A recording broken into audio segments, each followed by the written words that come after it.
Welcome to the Theater of Thrills. I am Dragula. I'm a sparkly Dragula. Do you like the spooky stuff? Then this is for you.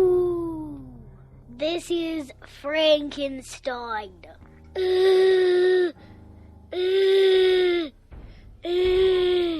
I'm 3 years old. I'm very spooky. These are all my spooky friends. One's named Dracula, one name's Ghosty, one name's Skelly. This is my friend Pumpkin Guy. Mama!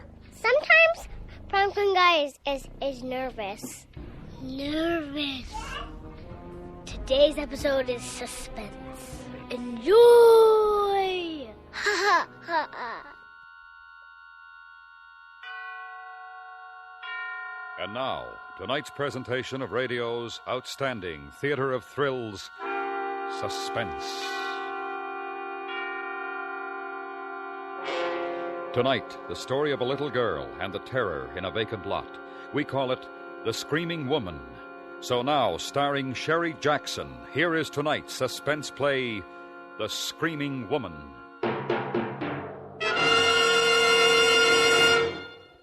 I'm Margaret Leary, and I got to tell you how it happened. It was Thanksgiving Day, and it was nice and sunshiny, almost like summer except cooler. Mama was cooking the turkey, and I was watching. And Mama said to me, "Oh, good heavens, I forgot. Your Aunt Betty's made some cranberry relish for us. Run over and get it, Margaret, so her feelings aren't hurt. And hurry, dear, this turkey's done to a turn."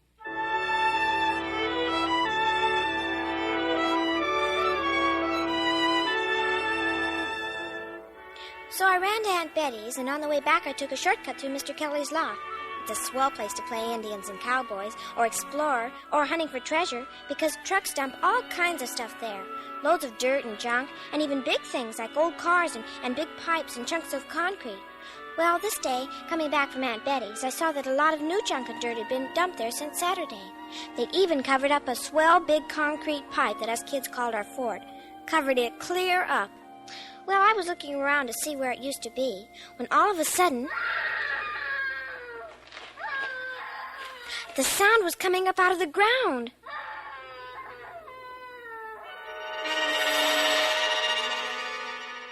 A woman was buried under the junk and dirt and glass, and she was screaming all wild and horrible for someone to dig her out. I started to run. I fell down and got up and ran some more. It was an awful, awful long way to our house that day. Margaret. Mama!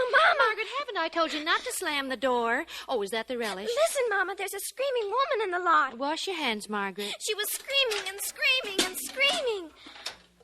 Mama, listen to me.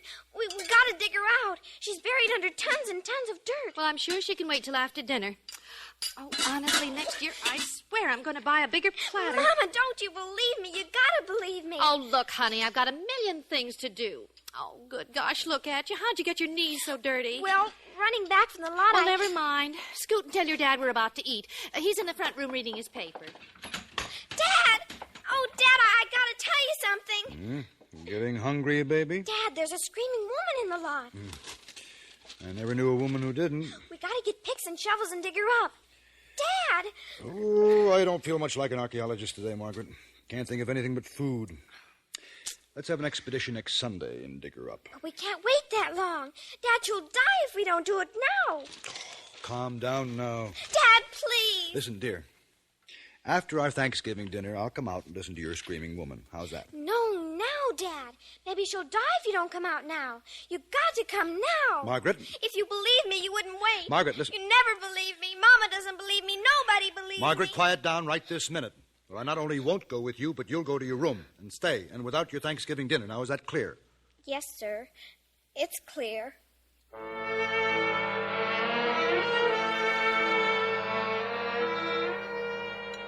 Margaret, you heard Mother. Don't gobble. But, Dad, we gotta hurry.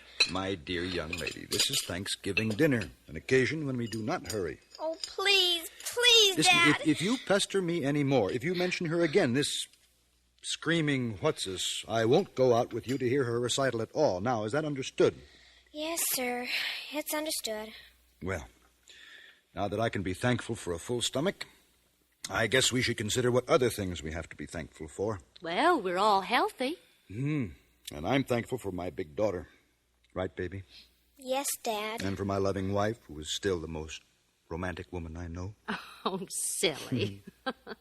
I'm thankful I didn't marry somebody else. Well, you nearly married Dora Lampel. You even gave her a ring. Oh, that never meant a thing. No, you've only had one serious competitor since we were all kids. Oh, who? Helen Nesbitt. Yeah, Helen was my first love. When she was about as old as Margaret, I gave her a present one Christmas, and she gave me one. I still have it. That paperweight on your desk. It's funny how we hang on to things that were important when we were kids. Dad.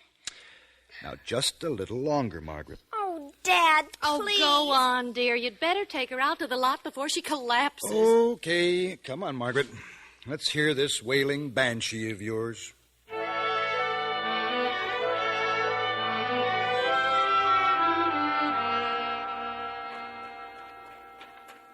Now, just where is this screaming woman of yours? Lead me to her. Over here, where our fort used to be. The fort? The big concrete pipe. It's all covered up now. Kelly is really getting this lot filled in. All right, where's the lady? Right about here, Dad. Listen.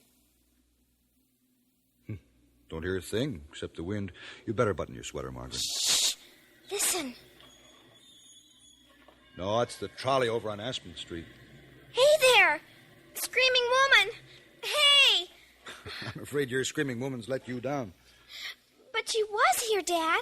Right under where they've dumped all this dirt. I heard her screaming and screaming and screaming like she was underneath in the fort. Somebody's dumped tons and tons right on top of our fort. Oh, well, that's too bad they buried your fort, dear. I saw two of Kelly's big trucks here last evening, and there was a dump truck in here this morning, too. It isn't because they covered the fort. Well, it must be your screaming woman doesn't like grown-ups. Only delivers her solo for kids. Maybe she can't scream anymore. Well, I'm going to take a nap now. Let my dinner settle. Aren't you going to help me dig? Don't you think this is a sort of silly game? It's not a game. All right. All right, dear, but don't stay too long. Mama probably would like some help with those dishes. Dad! Dad! Oh, I know I heard her scream. I know it. Oh, darn, darn, darn.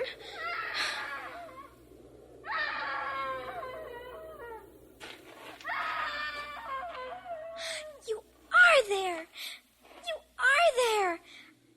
Hey, screaming woman.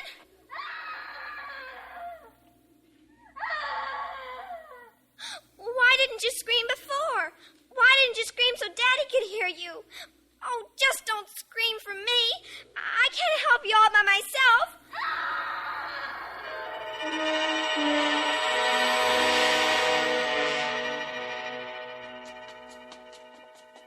Dad! Dad! Dad, she's screaming again. Right after you left, she started to scream. You've got to come back. Oh, there now, Margaret. Come here. Come here. Let me feel your head. Please, Daddy. Please, Oh, please. you've got a fever. Please, Now, you're Daddy. going to lie down, young lady. We can't leave her down there, Dad. We can't. Come along in your room. It's awful, Dad. It's awful for her to be screaming and screaming and nobody listening or caring. Margaret. She'll choke when there isn't any more air and then she'll die. You're going to lie down the rest of the afternoon before you make yourself sick. No, I've got to dig her up. I've got to go back. It's all those comic books you've read, darling. Now I forbid you to leave the house. Close your eyes and take a nap like a good little girl. What am I going to do? What am I going to do?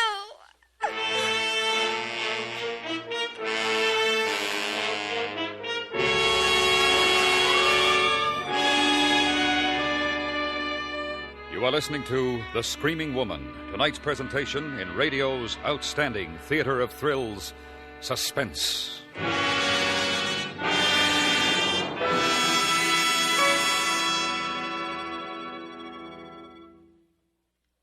Today begins Red Cross Month, a reminder to all Americans, whether or not you have ever benefited personally from the far-flung effective relief and rehabilitation programs of your Red Cross.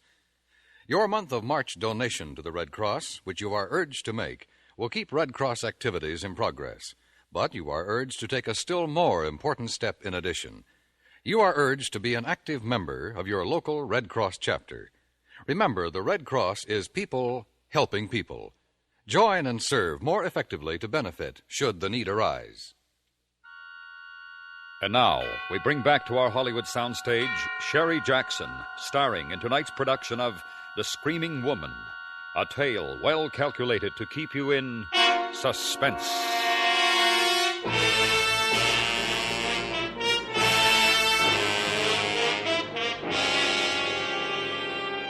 After a while, I stopped crying. I had to get back to the lot where that woman was screaming, but I was locked in. So I tied a sheet to the bed and let it out the window and shinnied down to the ground. Then I ran to the garage and got shovels and ran to the empty lot. The sun was almost down and it was getting cold. I started to dig fast. Hi, Maggie. It was Dippy Smith. He goes to my school. What you digging for? For a screaming woman. She's down on the ground, and I'm going to dig her up.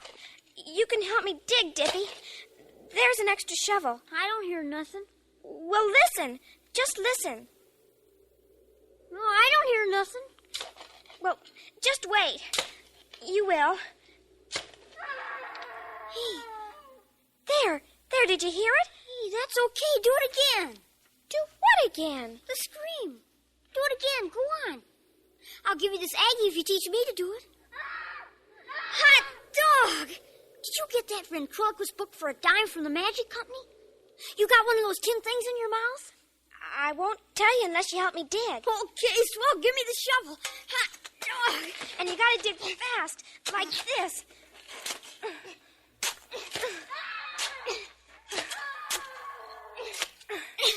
Boy, you'd think she was right under our feet. Oh, you're wonderful, Maggie. Well, what's the screaming woman's name? Made up a name for her yet? Oh, sure. Her name's Shirley Miller, and she's a rich old lady, 160 years old, and she was buried by a crook named Spike. Come on, Dippy, dig!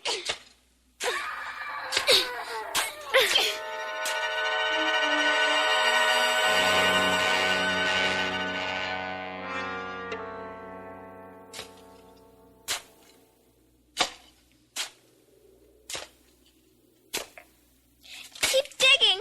We can't stop. Oh, I'm tired. I think I'll go home.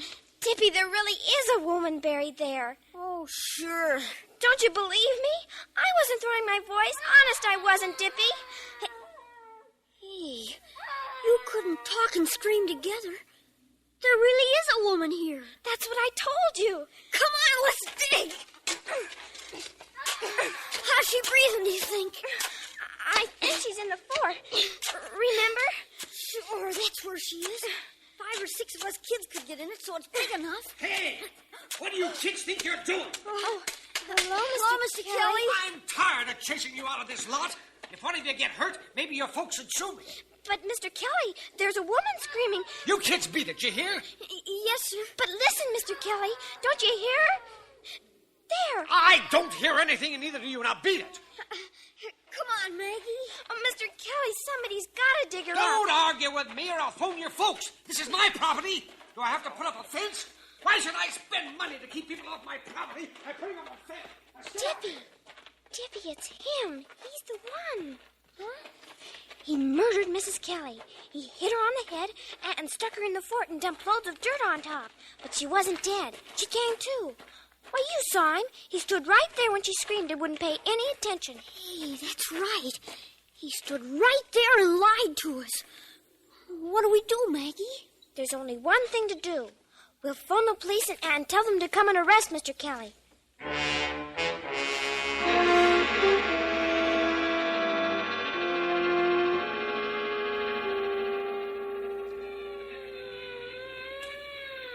they sure got here fast, Maggie. Shh. Don't make a sound. Stay down. Mr. Kelly might get desperate and shoot or something.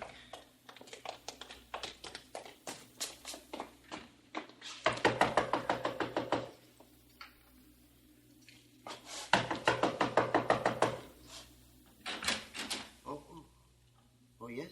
Officer? You, Mr. Kelly? Yes, sir. Well, what can I do for you? Is Mrs. Kelly at home this evening? Why, sure. May I see her, sir? Why, sure. Hey, Anna! What's up? Well, we got a call. Oh, good evening, ma'am. What is it, officer? Well, I'm sorry, folks. We We got a call that Mrs. Kelly was buried alive in some empty lot. What? It sounded like some kid calling, but we had to make sure. We always check. Well, I can't understand. Kids, those blasted kids! If I ever catch them, I'll break their necks. Maggie, cheese it.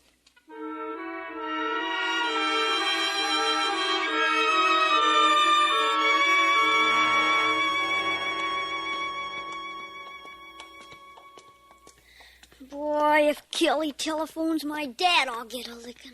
What'll we do about the screaming woman? Oh, to heck with her. I'm not going near that lot again. Wait a minute, Dippy. I know why he didn't hear the screams. Kelly's sort of deaf. Mama says he's hard of hearing. Well, he heard us, didn't he? He heard the cop. He reads people's lips, but he couldn't hear the screaming woman because he couldn't see her. Dippy, come on. We gotta go dig some more. No, sir. We got to. We're in a pack of trouble because of your old darn old screaming woman. I'm not going to get in any more trouble, no, sir. So long, Maggie.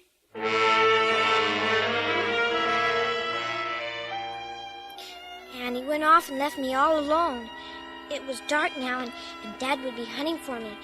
If he found me, I'd get a licking and be put to bed, and then nobody would help the screaming woman at all. There was only one last thing to do, to go all over the neighborhood from house to house and find out who was missing. So I rang bells and knocked, but everybody was home, and I was about to give up when I came to the Nesbitt's house. The house was quiet, like nobody was home, but I saw a dim, spooky light inside somewhere. So I just kept knocking and knocking and knocking. What do you want? Nothing, Mr. Nesbitt. I want to see Mrs. Nesbitt. She's not here. She's gone to the store. Oh. Then she ought to be back pretty quick. I'll come in and wait. Hey, wait a minute. I'll just sit down here and wait. I sure like a rocking chair. Don't mind me. Go right ahead doing whatever you were doing, Mr. Nesbitt. I wasn't doing anything. Oh. It looks like you were packing or something with all those boxes and trunks around. Going away? No. Mrs. Nesbitt's been sorting things out, getting rid of a lot of stuff. Oh. Burning it up in the fireplace. Oh, yeah. That's right. Dad always burns our junk out in the alley. Cloth smells awful when it burns. I think that... Look, kid, Helen may have gone on from the store to visit a friend. Well, if she doesn't come soon, I'll leave. Yeah, and I'll tell her you were here. What did you want to see her about? Oh, nothing much. Hey, that's too bad. What? I guess you lost the key to that box. You had to break the lock. It was broken already. I bet your folks don't know where you are, kid. No, sir. They think I'm in bed. What friend did Mrs. Nesbitt go visit? I don't know. Look, kid, I ought to tell you. She won't be back tonight. Oh? No. She went to the store, like I said, but she was going from there over to Beechwood to visit her mother on the bus. She'll be gone 2 or 3 days. Oh, that's a shame. Why?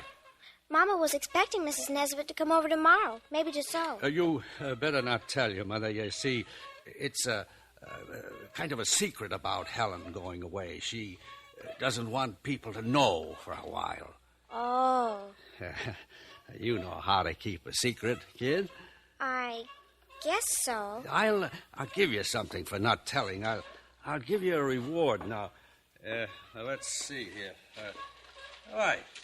Here's something for a kid. A doll. A doll? Yeah. Helen was going to give it to you. I heard her say when she was sorting this stuff. I'll give this to the little Leary girl. That's funny. Mrs. Nesbitt always calls me Margaret. Well, sure. That's what she said. Margaret. Yeah, you see, it's quite a doll. Old-fashioned. It's made of leather, and the face is china or something. You see? Uh-huh. Thank you, Mr. Nesbitt. It's a reward for not saying anything about Helen being gone, you understand? Now, come on. I'll step on the porch light. Mr. Nesbitt, I saw your dump truck in the lot this morning. What do you mean? Were you in the lot this morning? No, I was home. I looked out the window. Please, Mr. Nesbit, let go of my arm. You been playing out there today? Answer me. Don't! That hurts. I wasn't playing. It's no fun now with the fort covered up and... The fort? What's that? Nothing. Nothing, Mr. Nesbit. Tell me what you're talking about. Nothing but that old concrete pipe. You know something. That's why you came here. You've been snooping around that lot and you found out something. Listen, what do you know? I don't know anything. Let me go. Mr. Nesbit, if you don't let me go, Hey, come back. Come back, kid. I'll give you something else. Come back here. Come back. Mr. Nesbit yelled because I kicked him and bit his hand. Then I ran, but I heard him run after me.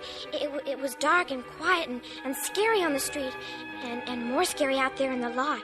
I ran straight across the place where I'd heard the screaming, and it was so quiet. And all of a sudden there was a man in the lot, right in front of me. Margaret, stop! Oh, Dad! Margaret, where have you been?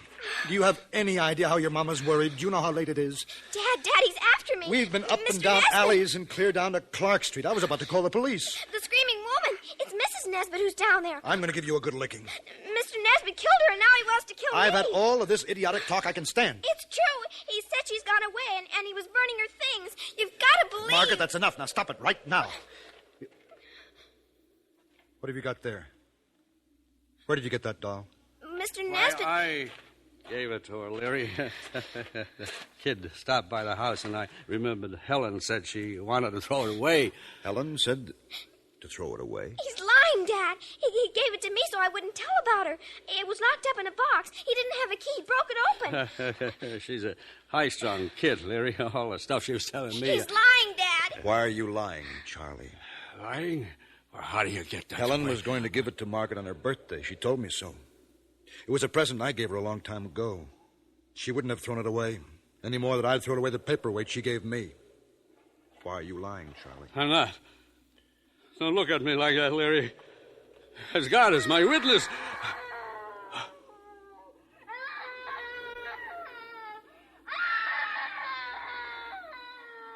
It's her, Dad. It's the screaming woman.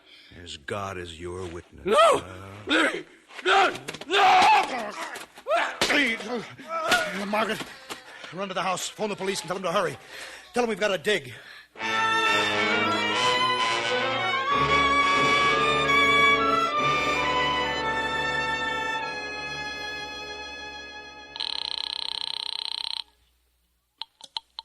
Hello? Hi, Dippy. Everything's fine. Everything's worked out keen. The screaming woman isn't screaming anymore. They got a lot of people down there digging her up. Hey, swell! Hot dog! And you know what else, Dippy? They uncovered our fort again. And now we'll be able to get the kids and play in it tomorrow.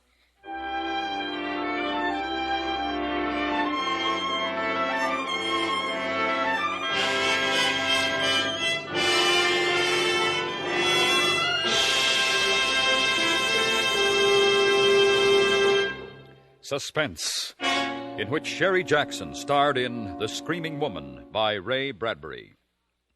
Next week, the story of a man who tries to escape his past and is faced with no future. We call it Nobody Ever Quits. That's next week on Suspense.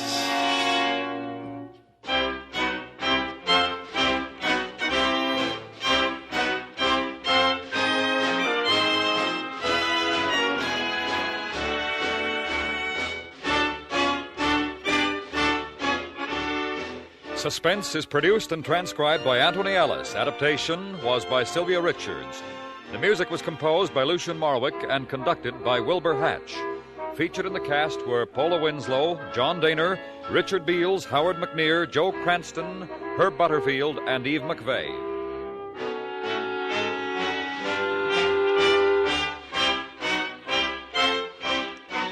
Join the FBI in Peace and War Wednesday nights on the CBS Radio Network.